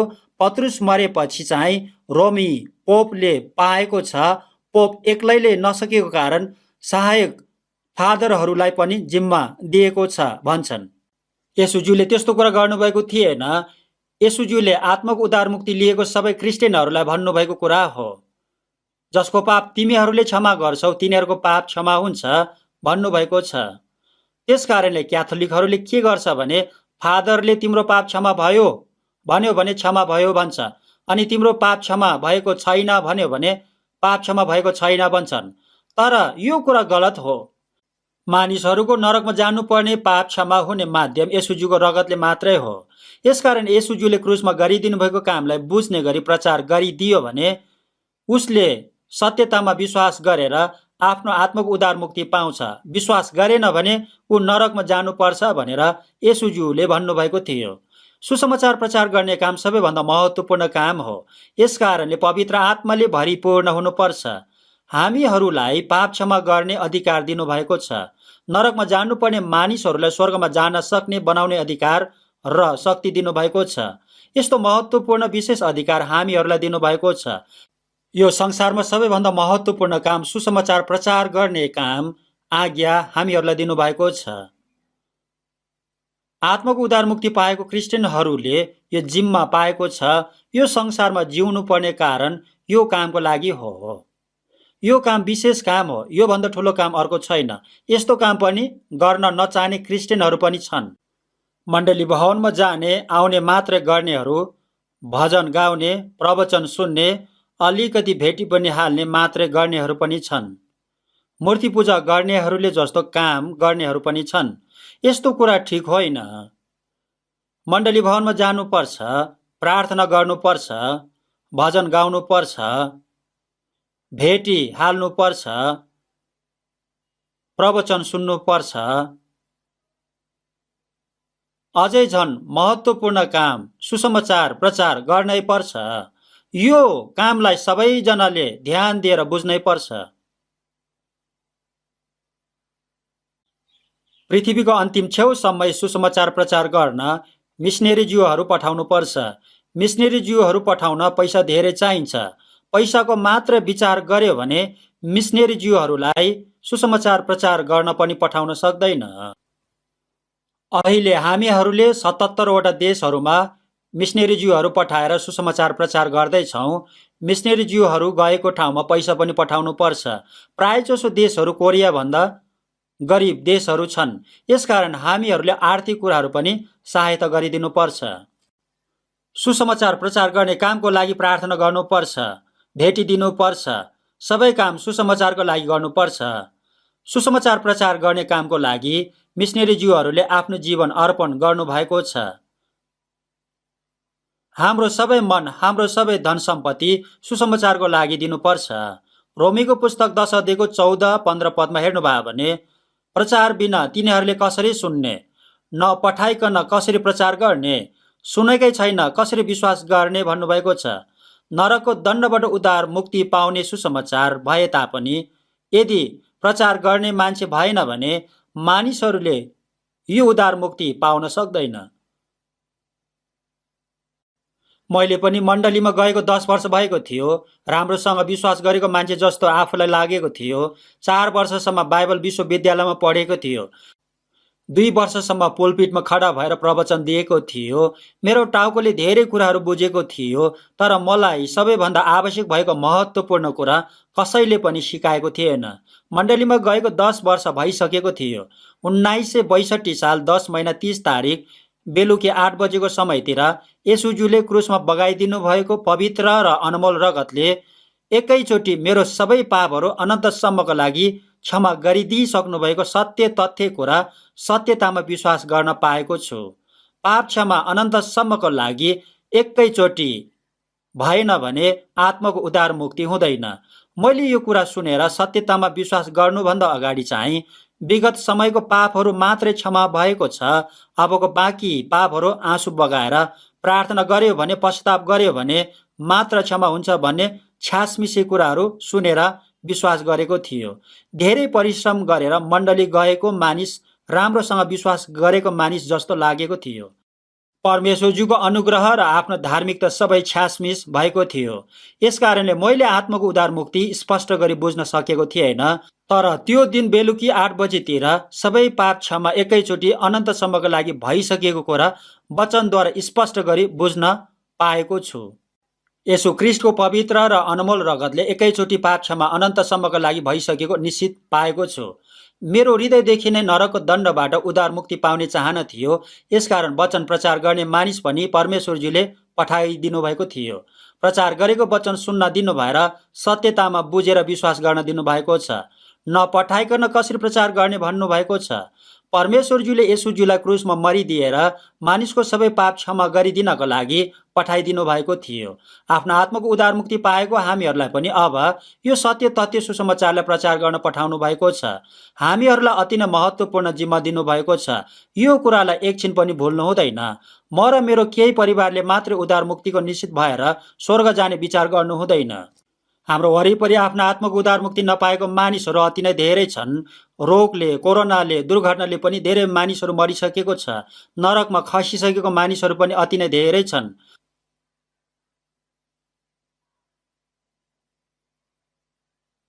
आफ्नो आत्माको उद्धार मुक्ति नलिएको मानिस नरकमा जान्छ भनेर हामीहरूलाई थाहा छ। यसकारण हामीहरूलाई उनीहरूलाई सुसमाचार प्रचार गर्न पठाउनु भएको छ। अब हामीहरूले चुपचापसँग बस्नु हुँदैन। यूहन्नाको सुसमाचार 4 अध्यायको 35 देखि 37 पदको वचनमा हेर्नुभयो भने आफ्नो आँखा उचालेर खेतबारीमा हेर, बाली कटनीको निम्ति पाकिसकेको छ। तिमीहरूले भन्दछौ 4 महिना बाँकी छ भनेर येशूजीले भन्नुभएको छन्। यो कुरा येशूजीले वसन्त ऋतुतिर गर्नुभएको जस्तो छ, किनभने वसन्त ऋतुतिर अन्न बाली रोपेपछि शरद ऋतुतिर अन्न बाली पाक्छ। सामरियाको मानिसहरू धेरैजना येशूज्यू कहाँ आइरहेको थियो। धेरै पाप गरेको सामरी स्त्रीले भनेको कुरा सुनेर येशूज्यू भएको ठाउँमा सामरीहरू धेरैजना आइरहेको देखेर आफ्ना आँखा उठाएर हेर, बाली पाकिसकेको छ भनेर येशूज्यूले चेलाहरूलाई भन्नुभएको थियो। येशूज्यूले क्रुसमा मरिदिनु भएको समयमा अब सिद्धियो भन्नुभएको समयमा पाकिसकेको बाली हो। अब कटनी गर्ने खेतालाहरू गएर बटुल्नु पर्छ। आफ्नो आँखा उचालेर खेतबारी हेर भन्नुभएको छ। अब हामीहरूले यो संसारलाई हेर्नुपर्छ। खेतबारी भनेको संसारलाई भन्नुभएको हो। बाली कटनीको लागि पाकिसकेको छ। पाकिसकेको बाली समयमा कटनी गरेन भने नष्ट हुन्छ। अझै पनि कटनी गर्न नसकेको बाली धेरै छन्। कटनी गर्ने खेतालाहरू थोरैजना मात्रै छन्। यसकारण ढिलो गर्नु हुँदैन, अल्छी गर्नु हुँदैन, सुतेर मात्रै बस्नु हुँदैन। हितोपदेशको पुस्तक 10:5 हेर्नुभयो भने कटनीको समयमा सुत्ने छोराले बेइज्जत ल्याउँछ भन्नुभएको छ। कटनीको समयमा सबै परिवार गएर एउटा पनि नछुट्ने गरी कटनी गर्नुपर्छ, बटुल्नुपर्छ। हामीहरू बेइज्जत ल्याउने छोरा हुनु हुँदैन। फसल धेरै छ तर खेतालाहरू थोरै छन् भन्नुभएको छ। अब थोरै खेतालाहरूले अलमलेर अल्छे भएर बस्नु हुँदैन। जसले बाली काट्छ त्यसले ज्याला पाउँछ र अनन्त जीवनको लागि फल बटुल्छ र छर्ने र कटनी गर्ने एकसाथ रमाउँछ भन्नुभएको छन्। खेतालाहरू भनेको आफ्नो आत्माको उद्धार मुक्ति पाएको मानिसहरूलाई भनेको हो। खेतालाले ज्याला पाएको जस्तै हामीहरूले पनि पाउनुपर्ने सबै कुरा पाइसकेको छ। प्रभुज्यूले मेरो निम्ति जति उपकार गर्नुभयो त्यसको साटो म उहाँलाई के चढाउँ भन्नुभएको छ। हामीहरूले मृत्युको दिनसम्म सुसमाचार प्रचार गर्यौँ भने पनि परमप्रभुले गर्नुभएको उपकारको सबै ऋण चुक्ता गर्न सक्दैनौँ। गाउँघरमा अन्न बाली रोप्न, कटनी गर्न खेतालाहरू थोरै भएको कारण अगाडि नै ज्याला दिएर प्रतिज्ञा गरेको हुन्छ। यसरी गरेन भने रोप्ने बेला, कटनी गर्ने बेला खेतालाहरू पाउँदैन। आफ्नो आत्माको उद्धार मुक्ति लिएको मानिसले ज्याला पाइसक्यो भनेर भन्नुभएको छ। ज्याला पाएकोहरूले अब अनन्त जीवनको लागि फल बटुल्छ। आत्माको उद्धार मुक्ति लियो भने स्वर्गीय अनन्त जीवन पाउँछ। छर्ने र कटनी गर्ने दुवै एकसाथ रमाउँछ भन्नुभएको छ। येशू प्रभुजीले छर्नु भएको हो। येशू प्रभुजीले छर्नु भएर पाकेको बाली अब हामीहरूले बटुल्नु पर्छ। 18औं शताब्दीतिर सारा संसारमा सुसमाचार प्रचार तीव्र गतिमा धेरै प्रचार गरेको थियो। थुमाले परिश्रम गरेको बटुल्न जाउँ, बटुल्न पठाउँ भनेर धेरै परिश्रम गर्नुभएको थियो। थुमा येशूज्यूले दुःख गरेर तयार गर्नुभएको फल बटुलेर उहाँलाई दिउँ भनेर परिश्रम गर्नुभएको थियो। प्रचार गर्न मिसनरी ज्यूहरू पठाएको थियो। प्रचार गर्न गएको मिसनरी ज्यूहरू मर्यो भने फेरि पनि अर्को मिसनरी ज्यूहरूलाई पठाएको थियो। निरन्तर धेरै परिश्रम गर्नुभएको थियो। आजभोलि चाहिँ धेरै अल्छे भएको छ, धेरै ढिलो गरेको छ। प्रचार गोष्ठी गरेर केही व्यक्तिहरूले उद्धार मुक्ति लियो भने त्यति कुरामै खुसी सन्तुष्टि हुन्छ। प्रियहरू, यतिले गोठ भर्दैन। परिश्रम गर्नुपर्छ, प्रार्थना धेरै गर्नुपर्छ, सुसमाचार झन् धेरै प्रचार गर्नुपर्छ, सेवा झन् धेरै गर्नुपर्छ, दुःख कष्टहरू झन् धेरै गर्नुपर्छ। धेरै छर्नेले धेरै बटुल्ने छ भन्नुभएको छ। परिश्रम गरेको अनुसार ज्याला पनि पाउँछ। अल्छे गर्नु हुँदैन, कमजोरी हुनु हुँदैन। बलियो हुनको लागि पवित्र आत्माज्यूले भरिपूर्ण हुनुपर्छ। यसकारण पवित्र आत्माज्यूले भरिपूर्ण हुन प्रार्थना गर्नुपर्छ। परमेश्वरज्यूलाई माग्नुपर्छ। नपठाइकन कसरी प्रचार गर्ने भन्नुभएको छ। यसु प्रभुज्यूलाई क्रुसमा मरिदिन पठाउनु भएको थियो। यसुज्यूले आउनु भएर परमेश्वरज्यूको इच्छा पूरा गरिदिनु भएको छ। हामीहरूलाई पनि सुसमाचार प्रचार गर्न पठाउनु भएको छ। यो कुरालाई सबैजनाले बुझ्नै पर्छ। नपठाइकन कसरी प्रचार गर्ने, पठाएकाहरूले प्रचार नगरिकन कसरी जिउने, यो कुरालाई सबैजनाले बुझ्नै पर्छ। प्रेरितको पुस्तक 10 अध्यायको 38 पदको वचनलाई सँगै पढ्नेछौँ।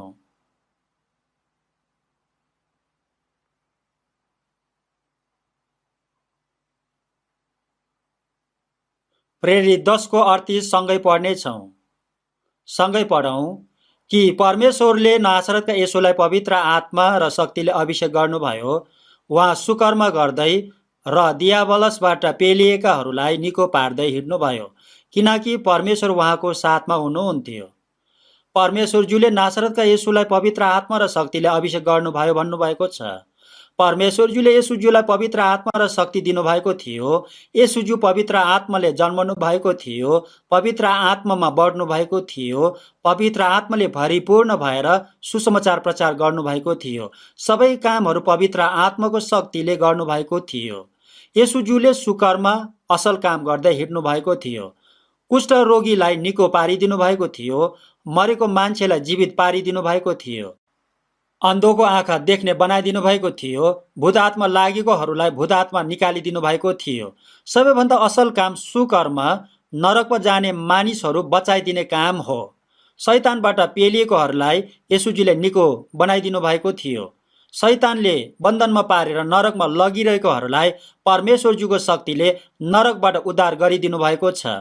मृत्युबाट जीवनमा सारिदिनु भएको छ। शैतानको बन्धनबाट छुटकारा दिनु भएर परमेश्वरज्यूको काखमा राखिदिनु भएको छ।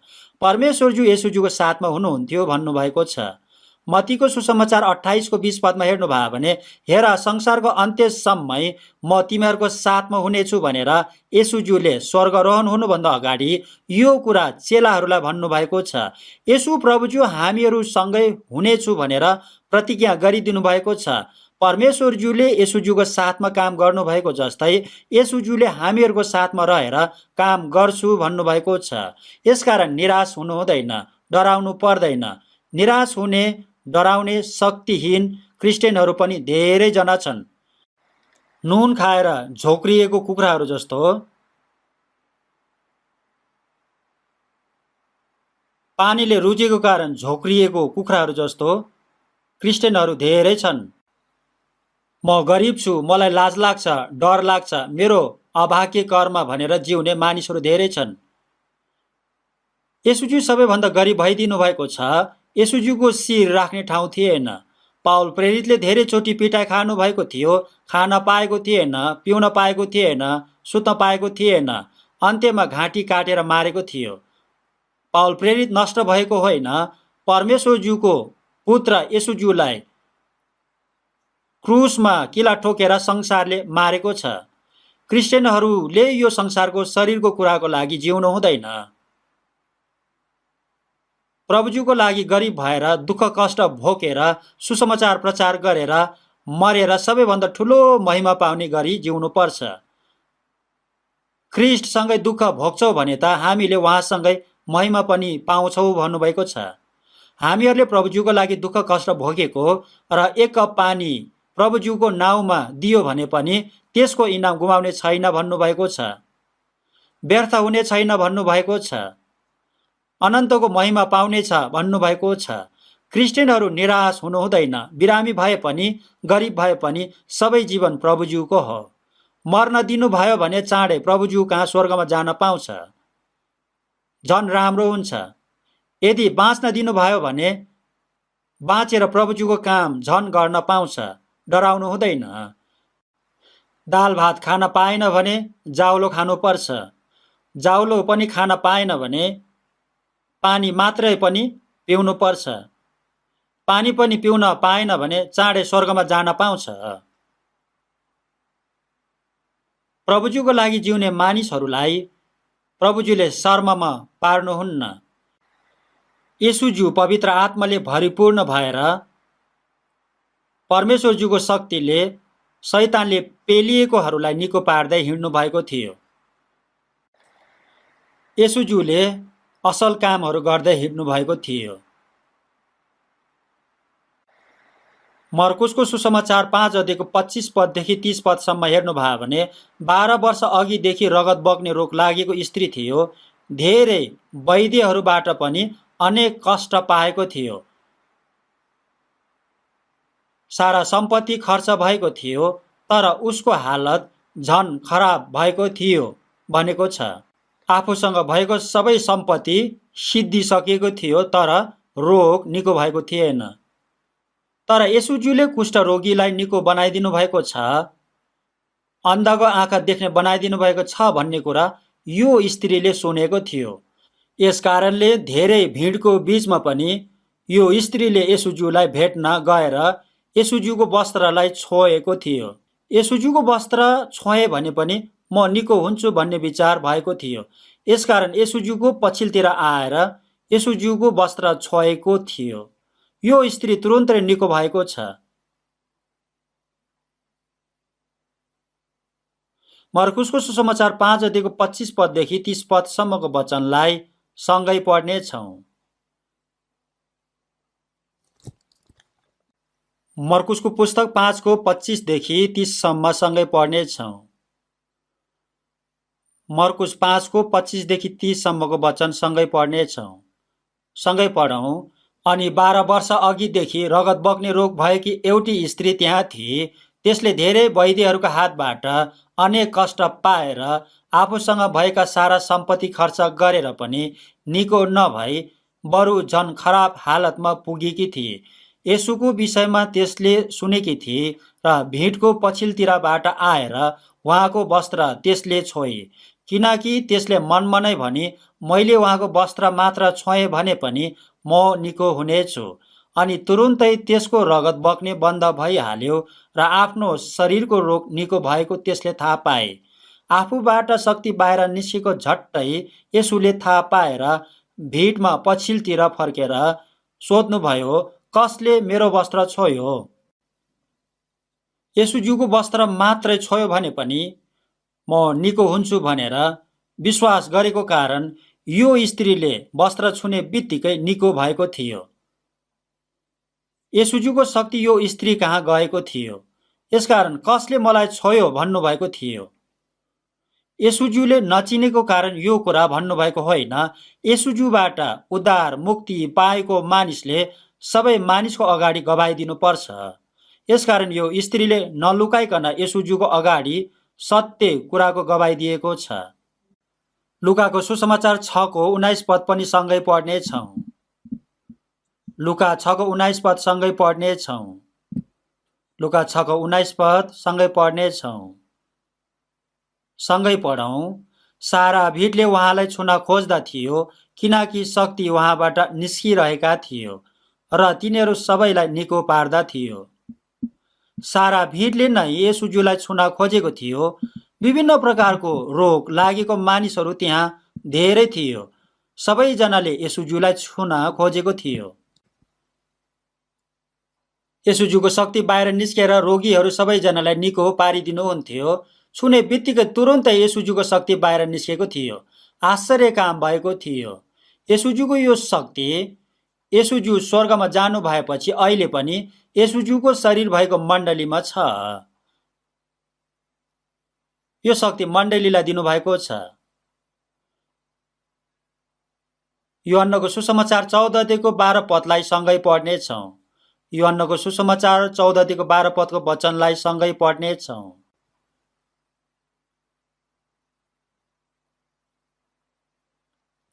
यूहन्नको सुसमाचार 14 को 12 पदलाई सँगै पढ्नेछौँ। सँगै पढौँ। साँच्चै म तिमीहरूलाई भन्दछु, जसले मलाई विश्वास गर्दछ त्यसले मैले गरेका काम पनि गर्नेछ र ती भन्दा ठुला काम गर्नेछ, किनभने म पिता कहाँ गइरहेछु। जसले मलाई विश्वास गर्दछ त्यसले मैले गरेका काम पनि गर्नेछ, यो भन्दा पनि ठुलो काम गर्नेछ भन्नुभएको छ। अझै झन् ठुलो काम पनि गर्नेछ, म पिता कहाँ गइरहेको छु भन्नुभएको छ। यसुज्यू स्वर्गमा जानु भएपछि पवित्र आत्माज्यू आउनु भएको छ।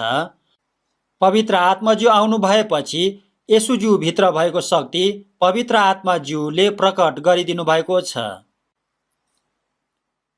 यसुज्यूले पनि पवित्र आत्माज्यूले भरिपूर्ण भएपछि शक्तिको काम गर्नुभएको थियो।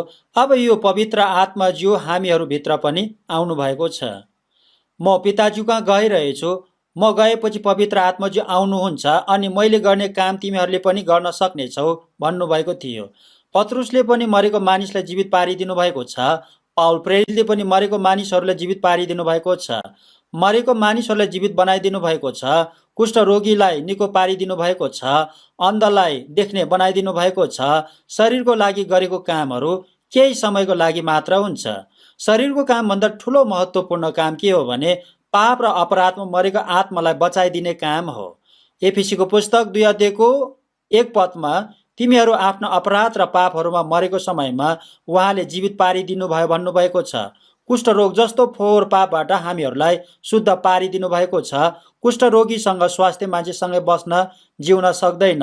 यसुज्यूले नरकको पिठमा जानुपर्ने पापीलाई शुद्ध पवित्र पारिदिनु भएर स्वर्गमा जान सक्ने बनाइदिनु भएको छ। आत्मिक अन्ध आँखा देख्न सक्ने बनाइदिनु भएको छ। आत्माको आँखाले आत्मिक पवित्र कुराहरू देख्छौँ। हामीहरूले देखेको हरेक कुराहरूबाट अचम्मको राम्रो कुरा परमेश्वरज्यूले सृष्टि गर्नुभएको कुरा बुझ्छन्। परमेश्वरज्यूको पवित्र प्रेम थाहा पाउँछ। हामीहरूलाई प्रेम गर्नुभएको परमेश्वरज्यूको महान प्रेम थाहा पाउँछौँ। आकाशमा उड्ने चराहरू देख्यो भने, आकाशको अनगिन्ती ताराहरू देख्यो भने परमेश्वरज्यूको महानताले बुझ्न सक्छौँ।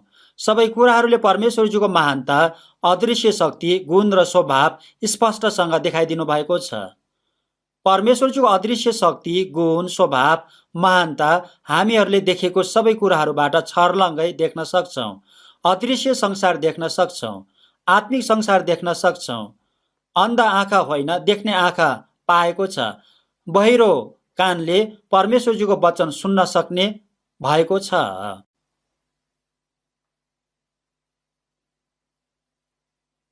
हाम्रो हृदयलाई शासन गर्ने शैतानलाई निकालिदिनु भएको छ।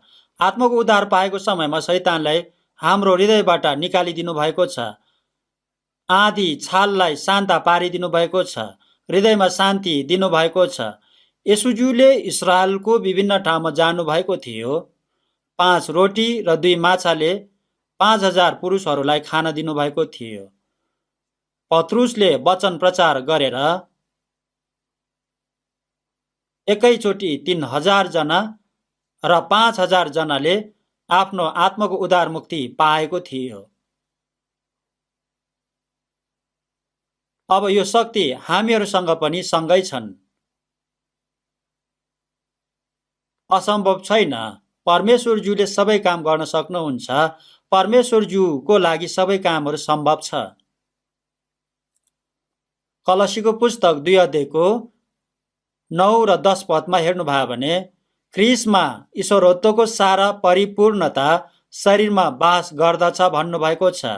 परमेश्वरज्यूको सारा पूर्णता यसुज्यूको शरीरमा थियो। तिमीहरू पनि उहाँको परिपूर्णतामा आइपुगेका छौ भन्नुभएको छ। परमेश्वरज्यूको ईश्वरत्व र सारा पूर्णता यसुज्यूको शरीरमा थियो। अब यो परिपूर्णता हामीहरूभित्र छ। यसकारण तिमीहरू उहाँको परिपूर्णतामा आइपुगेका छौ भन्नुभएको छ। एफिसीको पुस्तक 3 को 19 पदमा तिमीहरू परमेश्वरज्यूको सारा पूर्णताले भरिपूर्ण हो भन्नुभएको छ। पाउल प्रेरितले परमेश्वरज्यूको सारा पूर्णताले तिमीहरू भरिपूर्ण हुन प्रार्थना गर्छु भन्नुभएको छ। परमेश्वरज्यूको सारा पूर्णतामा अब हामीहरू जिउनु पर्छ। सबैजनाले यो वचनलाई ध्यान दिनै पर्छ।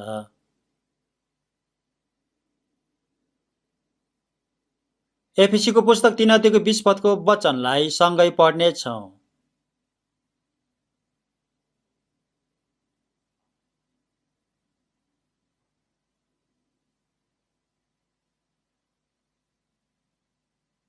एफिसीको पुस्तक 3 अध्यायको 20 पदको वचनलाई सँगै पढ्नेछौँ। सँगै पढौँ।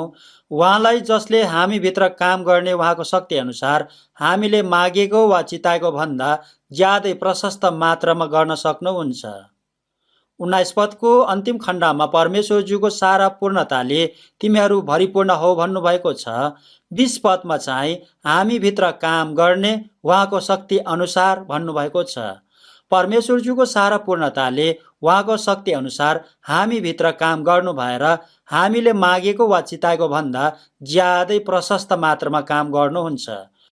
हामीहरूले चाहेको मागेको शरीरको संसारको क्षणिक कुराहरू होइन, हामीहरूले चाहेको मागेको कुरा अझै पनि एउटा भए पनि नरकमा गइरहेको मानिसहरूलाई उद्धार गर्ने कुरा हो। यसको लागि हामीहरू प्रार्थना गर्छौँ, परिश्रम गर्छौँ, दुःख कष्ट भोग्छौँ।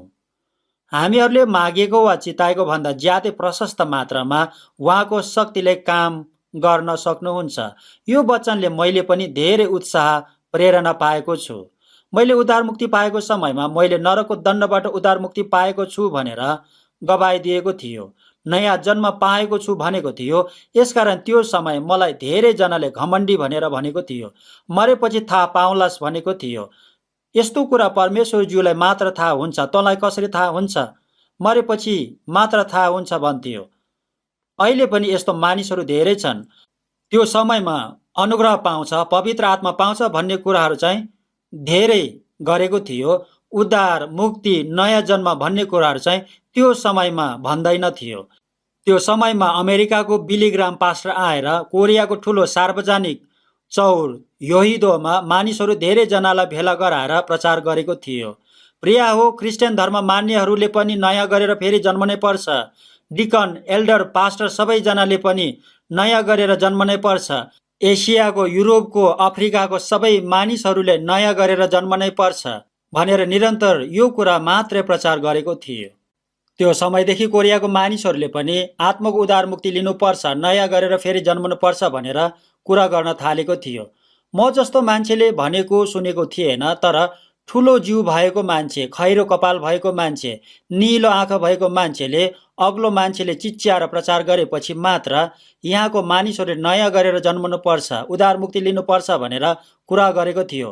त्यसपछि उद्धार मुक्ति लिनुपर्छ, फेरि नयाँ गरेर जन्मनुपर्छ, यो शब्द कोरियामा पनि प्रख्यात भएको थियो।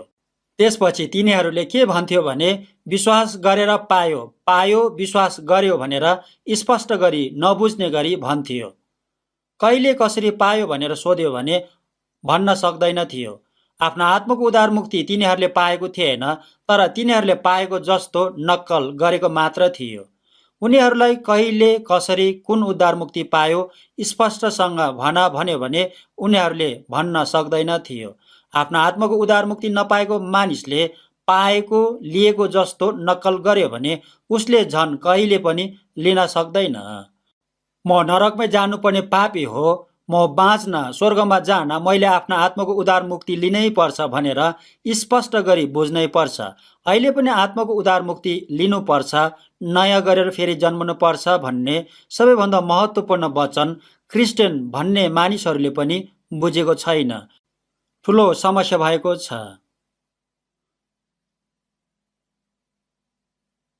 यूहन्नको सुसमाचार 15 अध्यायको 26 र 27 पदको वचनलाई सँगै पढ्नेछौँ।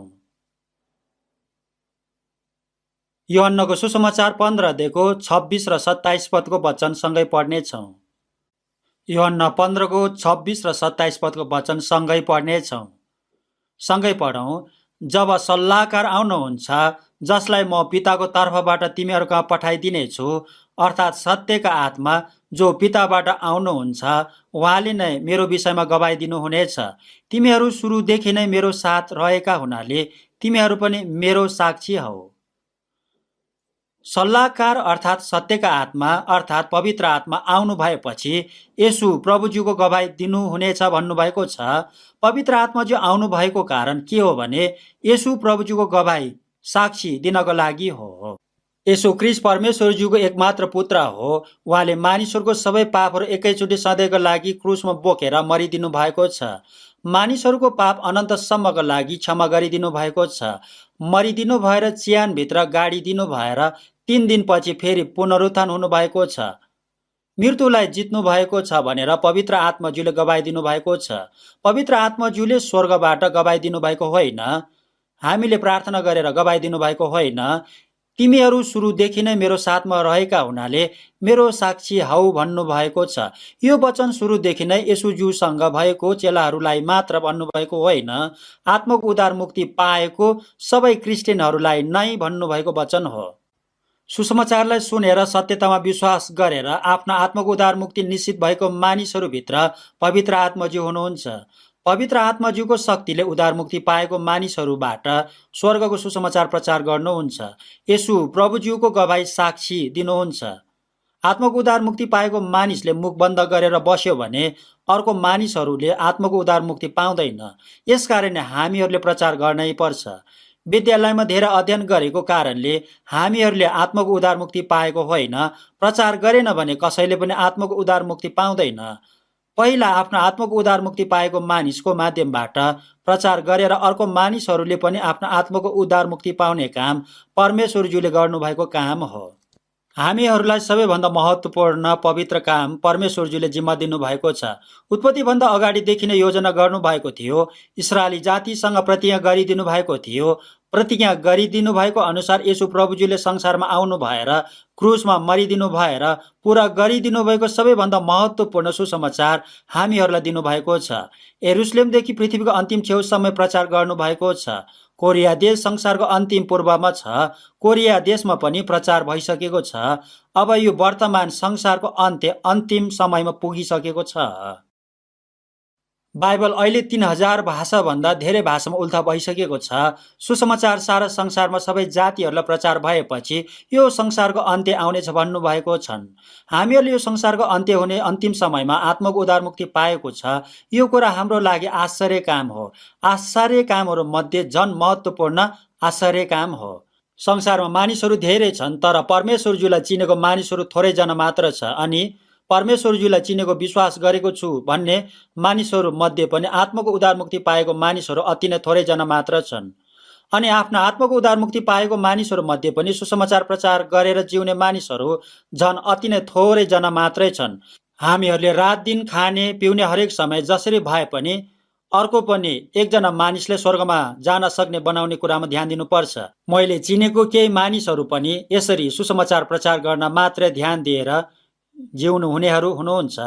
तर धेरै जसो मानिसहरूले आत्माको कुरालाई ध्यान दिँदैन। जसरी भए पनि पैसा कमाएर संसारमा सुख विलासी जीवन जिउने इच्छा गरेर जिउने मानिसहरू छन्। मिठो खाने, धेरै खाने, आरामले जिउने विचार जनावरहरूले पनि गर्छ। कुन कुरा महत्त्वपूर्ण अमूल्य कुरा हो, कुन कुरा व्यर्थको कुरा हो, यो कुरा छुटाउन सकेन भने भजन सङ्ग्रहको पुस्तक 49:20 पदमा समशक्ति नभएको मानिस नष्ट हुने पशु जस्तै हो भन्नुभएको छन्। हामीहरू फेरि नयाँ गरेर जन्मेको परमेश्वरज्यूको सन्तान बहुमूल्य महत्त्वपूर्ण प्राणी हो।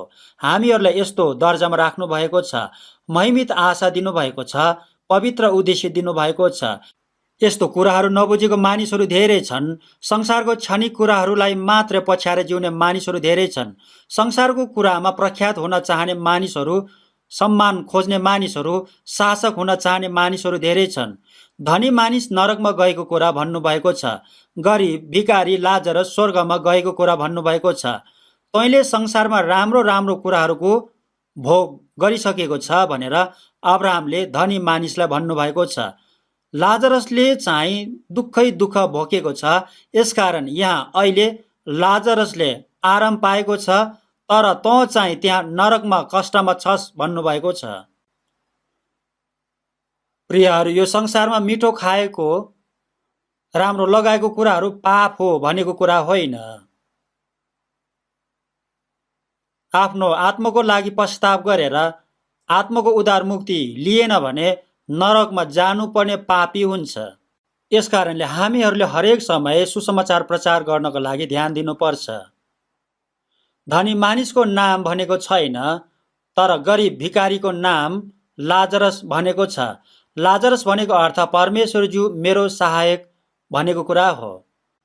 भजन सङ्ग्रहको पुस्तक 39:6 र 7 पदमा हेर्नु भयो भने दाउदले त्यसले धन सम्पत्ति थुपार्छ, तर त्यो बटुल्ने को हुन्छ? त्यसले जान्दैन। हे परम प्रभु, मेरो आशा त तपाईँमा नै छ भन्नुभएको छन्। लाजरस भनेको कुराको अर्थ परमेश्वरजी नै मेरो सहायता हो भनेको हो। परमेश्वरजी नै मेरो आशा हो भनेको कुरा हो। दाउद अति नै प्रख्यात महान राजा थियो, शान्तिको मिलापको राजा भएको थियो। दाउदले मेरो आशा परम प्रभुमा नै छ भन्नुभएको छन्। दाउद राजाले अनन्तको स्वर्गको आशा गर्नुभएको थियो। मेरो आशा, मेरो खुसी, मेरो आनन्द, मेरो जीवन यसु प्रभुज्यू हो। हाम्रो अनन्तको आशा, खुसी, आनन्द, अनन्त जीवन यसु प्रभुज्यू हो। सांसारिक शारीरिक मानिसहरूको भन्दा 100% फरक छ। हामीहरूले परमेश्वरजीको पवित्र इच्छा पूरा गर्नको लागि पवित्र आत्माले भरिपूर्ण हुनुपर्छ। यो कुरालाई सबैजनाले ध्यान दिनुपर्छ। कहिले पनि यो कुरालाई भुल्नु हुँदैन। प्रेरितको पुस्तक 2 अध्यायको 4 पदको वचन सँगै पढ्नेछौँ। प्रेरितको पुस्तक 2 को 4 पद सँगै पढ्नेछौँ।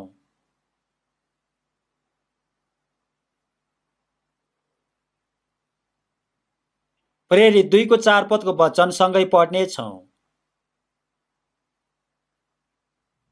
सँगै पढौँ। अनि तिनीहरू सबैजना पवित्र आत्माले भरिए र पवित्र आत्माले तिनीहरूलाई दिनुभएको उच्चारण बमोजिम तिनीहरू अन्य भाषाहरूमा बोल्न लागे।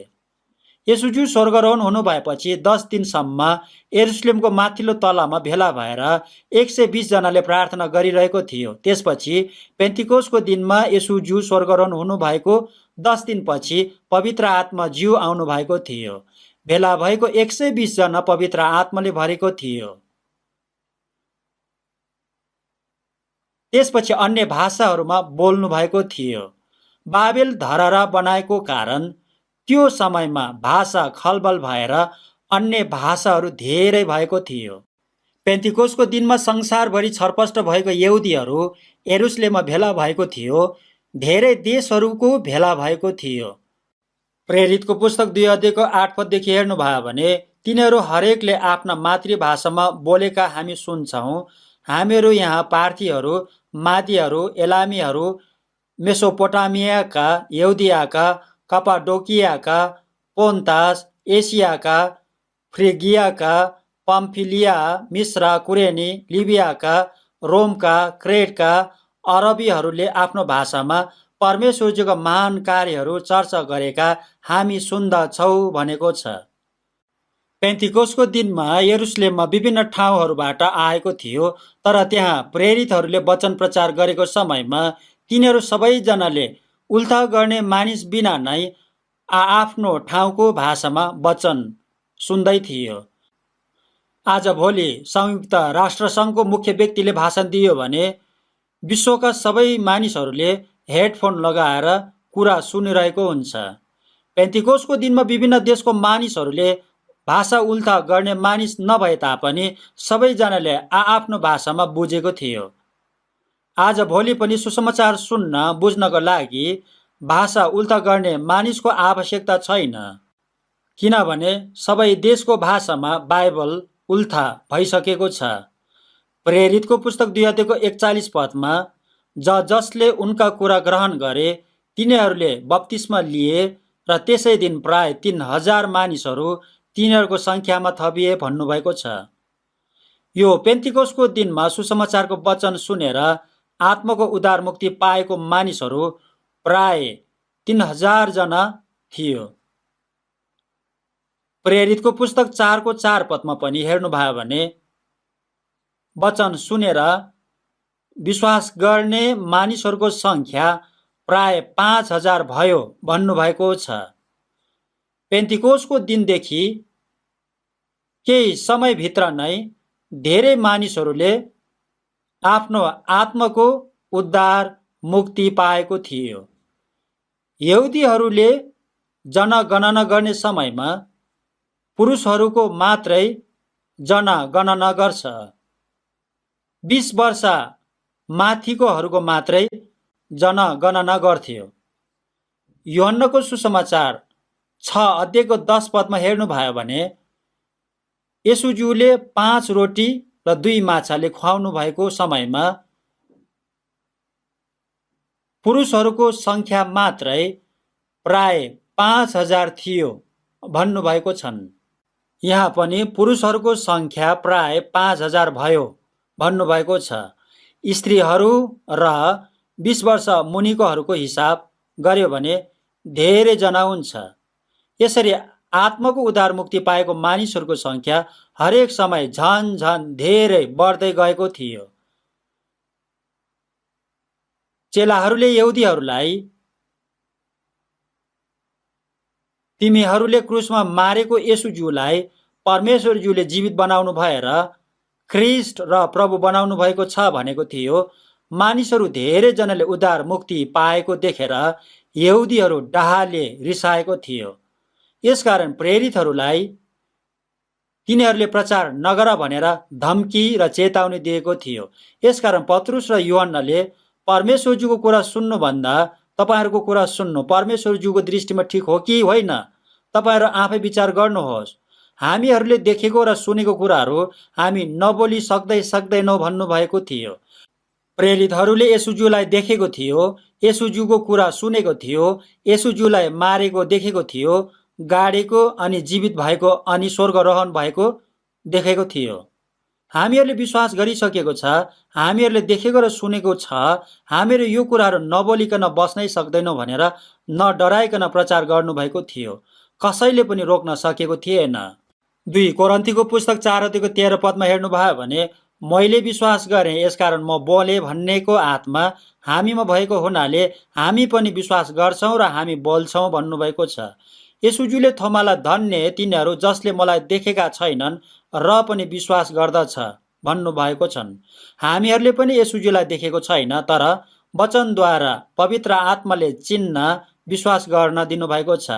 हामीहरूलाई पनि आत्मिक आँखाले कानले देख्न सुन्न बुझ्न दिनुभएको छ। अब हामीहरूले पनि देखेको सुनेको बुझेको विश्वास गरेको नबोलिकन बस्नै सक्दैनौँ। हामीहरू पनि विश्वास गरेको कुरा बोल्छौँ।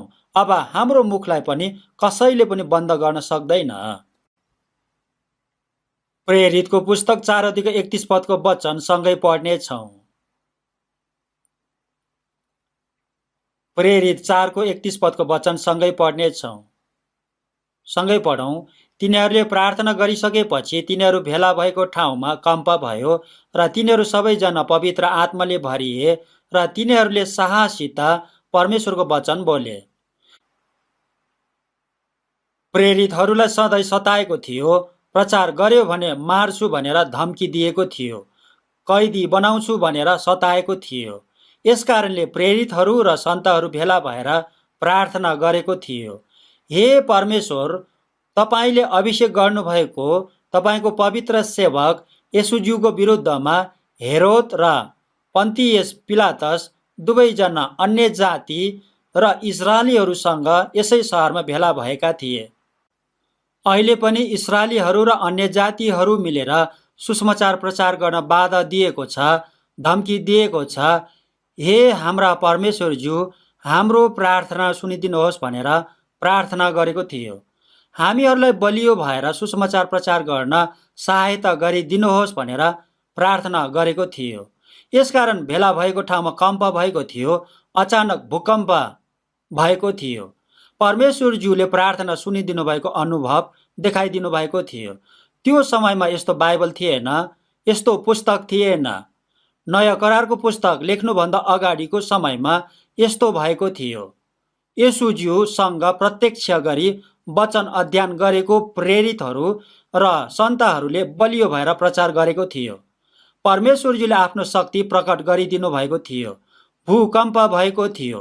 भेला भएको सबैजना पवित्र आत्माले भरिपूर्ण भएको थियो। सबैजनाले साहससित वचन प्रचार गरेको थियो। बलियो भएर यरुशलेममा, सारा यहुदियामा, सामरियामा, एसियामा, युरोपमा, रोमसम्म बलियो भएर सबैजनालाई सुसमाचार प्रचार गरेको थियो। पवित्र आत्माले भरिपूर्ण भएपछि ठुलो कामहरू गर्न सकिन्छ। हामीहरू सबैजना पवित्र आत्माले भरिपूर्ण भएपछि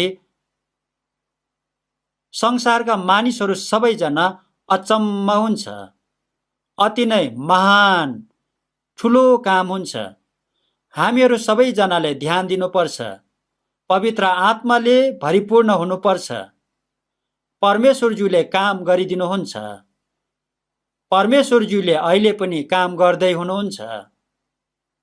सबैजना पवित्र आत्माज्यूले भरिपूर्ण हुनै पर्छ। अहिले कोरियामा हाम्रो मण्डली 223 वटा र 78 वटा देशहरूमा 780 वटा मण्डली भएको छ। सबै ठाउँमा बलियो भएर प्रचार गर्दै हुनुहुन्छ। यदि प्रभुज्यू अझै पनि 10 वर्षपछि मात्रै आउनुभयो भने ठुलो आश्चर्य काम हुन्छ जस्तो लाग्छ। विगत धेरै वर्षको कामहरू भन्दा पनि अबको छोटो समयमा झन् ठुलो ठुलो काम हुन्छ जस्तो लाग्छ। पवित्र आत्माले भरिपूर्ण हुन हामीहरूले पनि सधैँ प्रार्थना गर्नुपर्छ। सुसमाचार प्रचार गर्छु भनेर बलियो मन हुनुपर्छ। प्रभुज्यू अझै पनि केही समय नआइदिनुहोस्, अझै पनि धैर्य गरिदिनुहोस् भनेर हामीहरू सबैजनाले प्रार्थना गर्नुपर्छ। हाम्रो मानिसहरू अझै पनि धेरैजनालाई हामीहरूले बचाउनु पर्छ। यिर्मयाहको पुस्तक 20 अध्यायको 9 पदमा म उहाँको चर्चा गर्ने छैन, म फेरि कहिले उहाँको नाउँमा बोल्ने छैन भनी यदि म भन्छु भने उहाँको वचन मेरो हृदयमा जलिरहेको र मेरो हड्डीहरूमा थुनिराखेको आगो जस्तै हुन्छ। त्यसलाई भित्र रोकिराख्दा म थकित हुन्छु। साँच्चै म त्यो थाम्नै सक्दिनँ भनेर यिर्मयाहले भनेको छ। यदि प्रचार गर्न पाएन भने हृदयमा आगोले पोलेको जस्तै भएर थाम्नै सक्दिनँ भनेको छ। हामीहरू पनि यस्तो मानिस हुनुपर्छ। यस्तो हृदय बनाएर प्रचार गर्नुपर्छ। परमेश्वरज्यूले नै ठुलो काम गरिदिनुहुन्छ। हामीहरूले गर्नुपर्ने कामहरू धेरै छन्। हाम्रो शक्तिले सक्दैन। पवित्र आत्माज्यूको शक्तिले काम गर्न पवित्र आत्माज्यूले हामीहरू भरिपूर्ण हुनको लागि हरेक समय ध्यान दिनुपर्छ। हरेक समय झन् धेरै प्रार्थना गर्नुपर्छ। अब पवित्र आत्माले भरिपूर्ण हुनको लागि हामीहरूले गर्नुपर्ने कामहरूलाई अझै झन् अध्ययन गर्नेछौँ, सँगै प्रार्थना गर्नेछौँ। करुणामय हाम्रो एकमात्र परमेश्वर पिताज्यूलाई धन्यवाद र प्रशंसा चढाउँछौँ। यरुशलेमदेखि पृथ्वीको अन्तिम छेउसम्म मेरो साक्षी हौ भनेर प्रभुज्यूले भन्नुभएको छ। हामीहरूलाई पनि प्रभुज्यूको वचन सुनेर सत्यतामा विश्वास गरेर आफ्नो आत्माको उद्धार मुक्ति लिन दिनुभएको छ। धन्यवाद र प्रशंसा चढाउँछौँ। अब प्रभुज्यूको दोस्रो आगमन अति नै नजिक भएको कुराहरू हामीहरूले बुझेको छ। हाम्रो वरिपरि आत्माको उद्धार मुक्ति नपाएको मानिसहरू अति नै धेरै छन्। हामीहरूलाई दिनुभएको परमेश्वरज्यूको महान अनुग्रह, अनन्त जीवन, महिमित आशालाई तिनीहरूलाई पनि प्रचार गरेर तिनीहरूले पनि आफ्नो आत्माको उद्धार मुक्ति लिन सक्ने गरी सहायता गरिदिनुहोस्।